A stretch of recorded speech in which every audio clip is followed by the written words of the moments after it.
ഏവരെയും പുതിയ വാർത്തകളിലേക്ക് ഞാൻ സ്വാഗതം ചെയ്യുകയാണ്.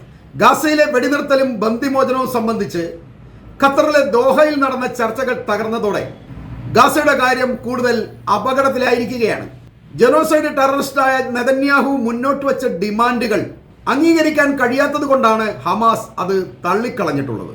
യഥാർത്ഥത്തിൽ ഇപ്പോൾ നെതന്യാഹു ഒരു വെടിനിർത്തലിന് വളരെയധികം ആഗ്രഹിക്കുന്ന ആളാണ്. അതിന് കാരണം ആയുധങ്ങളോ സൈനികരോ ഇല്ലാത്തതോ സ്വന്തം രാജ്യത്തെ ജനങ്ങളുടെ പ്രതിഷേധമോ മറ്റു രാജ്യങ്ങളുടെ ഉപരോധമോ ഒന്നുമല്ല. എങ്ങനെയെങ്കിലും തൽക്കാലത്തേക്ക് വെടിനിർത്തണമെന്നാണ് നെതന്യാഹുവിനോട് ട്രംപിന്റെ നിർദ്ദേശമുള്ളത്. അതിന് കാരണം ഒക്ടോബറിലാണ് നോബൽ സമ്മാന പ്രഖ്യാപനമുണ്ടാവുന്നത്. നല്ല വെള്ള ചമഞ്ഞ് ഞാൻ സമാധാനത്തിന്റെ ദൂതനാണ്, ഏത് യുദ്ധവും ഞാൻ അവസാനിപ്പിക്കും, ഇന്ത്യയും പാകിസ്ഥാനും തമ്മിലുള്ള യുദ്ധം നിർത്താൻ ഞാനാണ് കാരണം, ഇറാനുമായി ഇസ്രായേലിന്റെ യുദ്ധവും ഞാനാണ് അവസാനിപ്പിച്ചത്, ഇപ്പോൾ ഗസയിലും വെടിനിർത്തലിന് ഞാൻ കാരണമായി, അതുകൊണ്ട് ഞാനെന്ന സമാധാനത്തിന്റെ വെള്ളരിപ്രാവിന് നോബൽ സമ്മാനം ഇങ്ങനെ തരൂ എന്ന് പറഞ്ഞ് ചോദിച്ചു വാങ്ങാൻ ട്രംപ് എന്ന ഭീകരനും നെതന്യാഹു എന്ന ഭീകരനുമായുള്ള ഒത്തുകളിയാണ് ഹമാസുമായുള്ള പുതിയ വെടിനിർത്തൽ കരാറിന് അവർ തയ്യാറാകുന്നതിന്റെ പിന്നിലുള്ള കാരണം. 2 മാസം വെടിനിർത്തൽ നടത്തി രംഗം ഒന്ന് ശാന്തമാക്കി കഴിഞ്ഞാൽ നോബൽ സമ്മാനവും അടിച്ചെടുക്കാം. പിറ്റേന്ന് മുതൽ ഗസയെ മാത്രമല്ല ഇറാനെയും ആക്രമിക്കുകയും ചെയ്യാം എന്നൊരു ഉദ്ദേശവും ഇവരുടെ ഉള്ളിലുണ്ട്. എന്നാൽ ട്രംപിന്റെ എല്ലാ പദ്ധതിയെയും കരാർ നിരസിച്ചതിലൂടെ ഹമാസ് പൊളിച്ചടുക്കിയിരിക്കുകയാണ്. ഹമാസ് ആവശ്യപ്പെടുന്നത് യുദ്ധത്തിന് ഇടവേളയല്ല, പകരം പൂർണ്ണമായും യുദ്ധം അവസാനിപ്പിക്കണം എന്നാണ്. ഗാസയിലുള്ള മുഴുവൻ ജൂത ഭീകരരും ഒഴിഞ്ഞു പോകണം, അതിനപ്പുറത്തേക്ക് മറ്റു ഉപാധികളൊന്നും ഞങ്ങൾക്കില്ല എന്നാണ് ഹമാസ് പറയുന്നത്. ട്രംപിന് നോബൽ സമ്മാനം മേടിച്ചു കൊടുക്കേണ്ട ഉത്തരവാദിത്വം ഹമാസിനല്ലല്ലോ ഉള്ളത്. അതുകൊണ്ടാണ് ഹമാസ് താൽക്കാലിക വെടിനിർത്തൽ എന്ന കരാർ തള്ളിയിട്ടുള്ളത്. എന്നാൽ ഇതറിഞ്ഞ ട്രംപ് നോബൽ സമ്മാനം വെള്ളത്തിലായി എന്ന് മനസ്സിലാക്കി ഹമാസിന് മരിക്കാനാണ് താല്പര്യം, ഇസ്രായേൽ ആ ദൗത്യം പൂർത്തിയാക്കണം എന്ന നിർദ്ദേശമാണ് നെതന്യാഹുവിന് കൊടുത്തിട്ടുള്ളത്.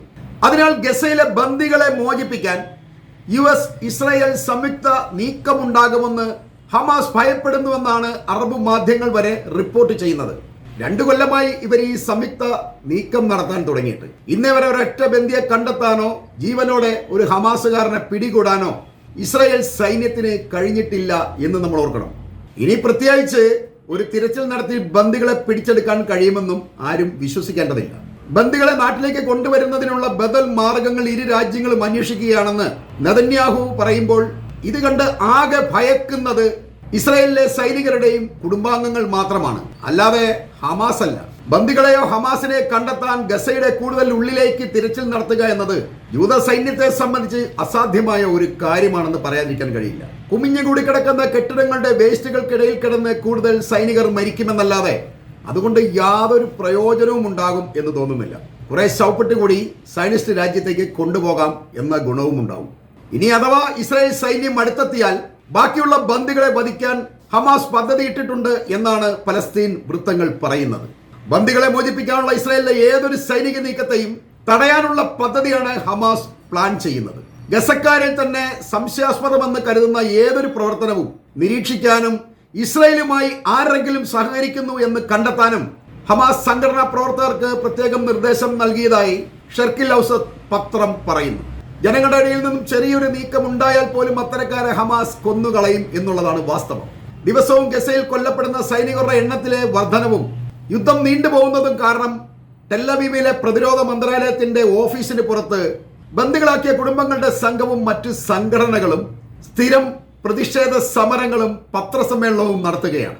ഏതാനും മീറ്റർ ഭൂമിക്ക് വേണ്ടിയുള്ള ഇസ്രായേലിന്റെ നിർബന്ധം കാരണം ജൂതർ മരിച്ചുകൊണ്ടേയിരിക്കുകയാണെന്നാണ് അവർ പറയുന്നത്. മനുഷ്യരില്ലാത്ത ഭൂമി എന്തിനാണെന്നാണ് അവർ നെതന്യാഹുവിനോട് ചോദിക്കുന്നത്. സൈന്യം അവരുടെ ജോലിയിൽ വിരമിച്ചു എന്ന് സ്വയം പറയുകയാണ്. എന്നാൽ ബന്ദികളെ തിരികെ കൊണ്ടുവരുന്നതിൽ പരാജയപ്പെടുന്നിടത്തോളം സൈന്യത്തിന് യാതൊരുവിധ അവകാശവാദങ്ങളും ഉന്നയിക്കാനാവില്ല എന്നാണ് പ്രതിഷേധക്കാർ പറയുന്നത്. ഇറാനോടും ഗസയോടും ഹൂത്തികളോടുമെല്ലാം ഇസ്രായേൽ തോറ്റിരിക്കുകയാണ്. ജാള്യത മറയ്ക്കാനാണ് നെതന്യാഹു ഇപ്പോൾ യുദ്ധം ചെയ്യുന്നത് എന്നാണ് ജൂതർ തന്നെ പറയുന്നത്. ഇവരിങ്ങനെ പറയേണ്ടി വരുന്നത് യാഥാർത്ഥ്യം മറച്ചു വെക്കാൻ കഴിയാത്തത് കൊണ്ടാണ് എന്ന് പറയാതിരിക്കാൻ കഴിയില്ല. ഇസ്രായേലിനെ അടിച്ചേൽപ്പിച്ച ആശയങ്ങളാണ് ജൂതർ അനുഭവിക്കേണ്ടി വരുന്നത്. സർക്കാർ ജനങ്ങളെ കബളിപ്പിക്കുകയാണ്. സർക്കാരിന്റെ നിർബന്ധം കാരണം യുദ്ധം രാജ്യത്തു നിന്നും വിട്ടൊഴിയുന്നില്ല എന്നും ജൂതർ നെതന്യാഹുവിനെ കുറ്റപ്പെടുത്തുന്നു. ഗസയിൽ പട്ടിണി മരണങ്ങൾ വർദ്ധിക്കുകയും ലോകരാജ്യങ്ങളുടെ എതിർപ്പ് തുടരുകയും ചെയ്തിട്ടും നെതന്യാഹു എന്ന ജനോസൈഡ് ടെററിസ്റ്റിന്റെ ലക്ഷ്യം യുദ്ധം പൂർണ്ണമായും അവസാനിപ്പിക്കലല്ല എന്ന് നമ്മൾ മനസ്സിലാക്കണം. ഇതിനു മുമ്പ് പലസ്തീന്റെ മറ്റു ഭാഗങ്ങൾ പിടിച്ചെടുത്തതുപോലെ ഗസയും പൂർണ്ണമായും അവർക്ക് പിടിച്ചെടുക്കണം. അതിന് ഗസയിലുള്ള 23 ലക്ഷത്തോളം ജനങ്ങളെ എങ്ങോട്ടെങ്കിലും മാറ്റണം. ഏതെങ്കിലും രാജ്യം ഗസക്കാരെ ഏറ്റെടുക്കാൻ തയ്യാറായാൽ ട്രംപും നെതന്യാഹുവും അവർ ചോദിക്കുന്നതിലും കൂടുതൽ തുക കൊടുക്കാൻ തയ്യാറുമാണ്. എന്നാൽ ഒരു രാജ്യവും ഇവരെ ഏറ്റെടുക്കാൻ തയ്യാറാവുന്നില്ല എന്നുള്ളതാണ് സത്യം. ഹമാസുമായുള്ള ഇസ്രായേലിന്റെ യുദ്ധം നെതന്യാഹു എന്ന ഭീകരനെ സംബന്ധിച്ച് വീണ് കിട്ടിയ ഒരു അവസരമാണ്. യുദ്ധം പൂർണ്ണമായും നിർത്താതെ വലിച്ചു നീട്ടിക്കൊണ്ടുപോയാൽ ഗസയുടെ സുരക്ഷിത ഭാഗങ്ങളിലേക്ക് ജൂത കുടിയേറ്റക്കാരെ പ്രാർപ്പിച്ചുകൊണ്ട് ആ പ്രദേശം ഇസ്രായേലിനോട് കൂട്ടിച്ചേർത്ത് സ്വന്തമാക്കാൻ കഴിയും.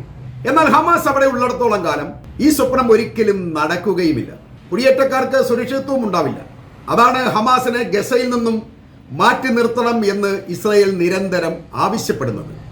ഇപ്പോൾ യുദ്ധം അവസാനിപ്പിച്ചാൽ വെസ്റ്റ് ബാങ്കിലും ഗസയിലുമൊക്കെ അനധികൃതമായി താമസിപ്പിച്ചിരിക്കുന്ന ജൂതർ മുഴുവൻ കൊല്ലപ്പെടുകയോ അതല്ലെങ്കിൽ അവർ താമസ സ്ഥലം വിട്ട് ഓടി രക്ഷപ്പെടേണ്ടി വരുമെന്നും ഈ വംശഹത്യാ ഭീകരന് നന്നായിട്ട് അറിയാം. അതിനൊരു പരിഹാരം കാണുന്നതുവരെ യുദ്ധം വലിച്ചു നീട്ടുക എന്ന തന്ത്രമാണ് നെതന്യാഹു ഇപ്പോൾ പ്രയോഗിച്ചുകൊണ്ടിരിക്കുന്നത്. എന്നാൽ ഹമാസിന്റെ കയ്യിലുള്ള ബന്ദികളാണ് ഇപ്പോഴത്തെ അവരുടെ പ്രശ്നം. ബന്ദികളെ തിരികെ കിട്ടാത്തത് കൊണ്ട് രാജ്യത്ത് പ്രതിഷേധം രൂക്ഷമായിരിക്കുകയാണ്. അതുകൊണ്ട് ഈ ബന്ദികളെ ഏതെങ്കിലും വിധത്തിൽ തിരിച്ചെടുക്കാൻ കഴിഞ്ഞാൽ കാര്യങ്ങൾ സോൾവ് ആകും. അതിനാണ് വെടിനിർത്തൽ എന്നൊക്കെ ഓരോ ഉഡായിപ്പുമായിട്ട് ഇവന്മാർ വരുന്നത്. നെതന്യാഹുവിന്റെ പദ്ധതി അനുസരിച്ചുള്ള ഒരു വെടിനിർത്തലിന് ഹമാസ് തയ്യാറാവാത്തത് കൊണ്ട് ഗസയിലെ യുദ്ധം ഒരിക്കലും അവസാനിക്കില്ല. ഇനി ലോകരാഷ്ട്രങ്ങളുടെ പ്രതിഷേധം തണുപ്പിക്കാൻ വേണ്ടി ഇസ്രായേൽ സ്വയം തൽക്കാലത്തേക്ക് യുദ്ധം നിർത്തിവെക്കുക എന്നത് മാത്രമേ മാർഗമുള്ളൂ. അതിനവർ ഇപ്പോൾ തയ്യാറായിരിക്കുകയാണ്. ദിവസവും 10 മണിക്കൂർ നേരം ഗസയിലേക്ക് ഭക്ഷണ സാധനങ്ങൾ കടത്തിവിടാനുള്ള സൗകര്യാർത്ഥം അവർ വെടിനിർത്തലിന് തയ്യാറായിരിക്കുന്നു എന്നാണ് പുതിയ റിപ്പോർട്ടുകൾ വരുന്നത്. ഈ ഭക്ഷണ സാധനങ്ങളെല്ലാം ഗസയിലേക്ക് എത്തിക്കഴിഞ്ഞാൽ രാത്രി പോയി വീണ്ടും ഗസയിലേക്ക് അവർക്ക് ബോംബ് ചെയ്യാൻ കഴിയും. ഇതൊരു നല്ല തന്ത്രമാണ്. ഭക്ഷണം കൊടുക്കുന്നില്ല എന്ന ഒറ്റ കാരണം കൊണ്ടാണ് ലോകരാഷ്ട്രങ്ങൾ ഇപ്പോൾ ഇസ്രായേലിനെതിരായിട്ട് തിരിഞ്ഞിട്ടുള്ളത്. അതിനെ തടുപ്പിക്കാൻ വേണ്ടി കുറെ ട്രക്കുകളെ ഗസയിലേക്ക് കടത്തിവിട്ട് കഴിഞ്ഞാൽ ആ പ്രതിഷേധം അവസാനിക്കുകയും ചെയ്യും. ഗസയെ ആക്രമിക്കാനും കഴിയും. ഈ തന്ത്രമാണ് ഇപ്പോൾ നെതന്യാഹു നടപ്പിലാക്കാൻ തയ്യാറാവുന്നത്. അതുകൊണ്ട് തന്നെ ഗസയിലേക്ക് ഇപ്പോൾ ഭക്ഷണ ട്രക്കുകൾ കടന്നു വരാൻ ആരംഭിച്ചിട്ടുണ്ട്. ഇനി ഗസയിലെ ജനങ്ങളെ പട്ടിണിക്കിട്ട് അവരുടെ മേൽ ബോംബ് ചെയ്യുന്നു എന്നുള്ള പരാതി ഇസ്രായേലിന് മേൽ ഉണ്ടാവില്ല. അതിനു പകരമായി വയറു നിറച്ച് ഭക്ഷണം കൊടുത്തുകൊണ്ട് തന്നെ അവരെ ബോംബിട്ട് കൊല്ലാം എന്ന പ്രതീക്ഷയിലാണ് നെതന്യാഹു എന്ന് പറഞ്ഞുകൊണ്ട് ഞാൻ ഈ വാർത്തകൾ ഇവിടെ അവസാനിപ്പിക്കുകയാണ്.